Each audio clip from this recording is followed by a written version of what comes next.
তো সুধী মন্ডলী, আমি এখন খেলার চলাকালীন সময় আমরা কথা বলবো দক্ষিণবঙ্গের ঐতিহ্যবাহী বিদ্যাপীঠ সরকারি পিসি কলেজের প্রিন্সিপাল জনাব মোহাম্মদ জিয়াউল ইসলাম স্যারের সাথে। দক্ষিণবঙ্গের নিঃসন্দেহে দক্ষিণবঙ্গের ঐতিহ্যবাহী বিদ্যাপীঠ আমরা যাদের নিয়ে গর্ব করি, সেই গর্বের প্রতিষ্ঠান কিন্তু এই সরকারি পিসি কলেজ। আমরা সেই স্যারের সাথে কথা বলবো। আপনাকে সকল খেলোয়াড়, সকল ছাত্রছাত্রী এবং ধারাভাষ্য কক্ষের পক্ষ থেকে আন্তরিক অভিনন্দন এবং শুভেচ্ছা। স্যার, আমি শুভেচ্ছা জানাচ্ছি সবাইকে যারা আজকের এই খেলায় বিভিন্ন পর্যায়ে অংশগ্রহণ করেছে, পাশাপাশি যেসব দর্শক এই খেলা উপভোগ করছেন সবাইকে আমি আমার কলেজ পরিবারের পক্ষ থেকে অভিনন্দন এবং ধন্যবাদ জানাচ্ছি।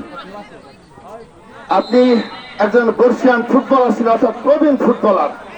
সামনে রয়েছে আন্তঃ কলেজ ফুটবল টুর্নামেন্ট।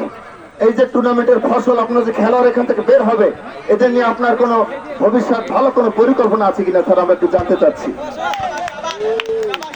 আজকের এই খেলায় আমাদের যেসব খেলোয়াড় উঠে আসবে, আমি আশা করব আমাদের যে ক্রীড়া শিক্ষক আছেন তাদের ক্রীড়া নৈপুণ্যকে আরো সুন্দরভাবে মার্জিত করে তাদেরকে অনুষ্ঠানের মাধ্যমে তাদেরকে আরো উজ্জীবিত করবে এবং আগামীতে আমরা আন্তঃ কলেজ পর্যায়ে যেন সরকারি প্রফুল্লচন্দ্র কলেজ ভালো কিছু বয়ে আনতে পারে, সেই শুভকামনা আমার তাদের জন্য। দীর্ঘদিন আপনি ফুটবলকে ভালোবেসেছেন, দীর্ঘদিন ফুটবলের সাথে সময় কাটিয়েছেন। এখন যদিও বয়সের ভারে অনেকটা নুজ হয়ে গেছেন, তারপরেও আপনাদের সময় ফুটবলের সাথে আমাদের বর্তমান প্রজন্মের যে নতুন ফুটবল, স্যার পার্থক্যটা যদি আমাদের একটু সবাইকে বলতেন স্যার। আমার কাছে যেটা মনে হয়, আমরা যারা প্রবীণ বা বয়সের ভারে নোজ, সেই সময়ের খেলার সাথে এখনকার পার্থক্য হলো, আগে আমরা অনেক সময় দিতাম।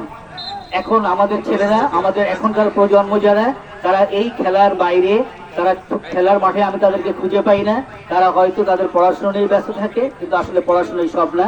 নিজেকে আরো সমৃদ্ধ করার জন্য পড়াশোনার পাশাপাশি আমরা যে ফেসবুক ব্যবহার করি, অন্যান্য সামাজিক মাধ্যম ব্যবহার করি, যার মাধ্যমে শিক্ষার পাশাপাশি ওইটাকে একটু কমিয়ে এনে আমরা খেলার মাঠে ফিরে আসি এবং আমরা আমাদের সেই হারানো ঐতিহ্যকে ফেরত নিয়ে আসি। ধন্যবাদ সবাইকে। আমার সর্বশেষ প্রশ্ন স্যার, নতুন তরুণ প্রজন্মের অধিমান ফুটবলারদের জন্য আপনার যদি কোনো মূল্যবান মতামত থাকে সেটি একটু আমাদের কাইন্ডলি বলবেন স্যার। যারা এখন খেলছে তাদের জন্য একটাই বার্তা, যে আমাদের বিশ্ব পর্যায়ে বা জাতীয় পর্যায়ে যারা খেলছে তাদের খেলাগুলো তোমরা বিভিন্ন মাধ্যম দিয়ে দেখবে এবং নিজেকে সেভাবেই প্রশিক্ষণের মাধ্যমে গড়ে তুলবে। বাগেরহাটের পাশাপাশি জাতীয় পর্যায়ে তোমাদের ক্রীড়া নৈপুণ্য প্রদর্শন করবে, এই আশাবাদ ব্যক্ত করি। সকলের পক্ষ থেকে আপনাকে অনেক অনেক ধন্যবাদ এবং শুভকামনা। আপনার গতিশীল নেতৃত্বে এগিয়ে যাক পিসি কলেজ, অর্থাৎ দক্ষিণবঙ্গের সর্বশ্রেষ্ঠ ঐতিহ্যবাহী বিদ্যাপীঠ সরকারি পিসি কলেজ। সেই প্রত্যাশা এবং সেই প্রত্যাশার যেন প্রাপ্তি ঘটে, সেই আশায় রইলাম। সকলকে অনেক অনেক ধন্যবাদ এবং শুভকামনা।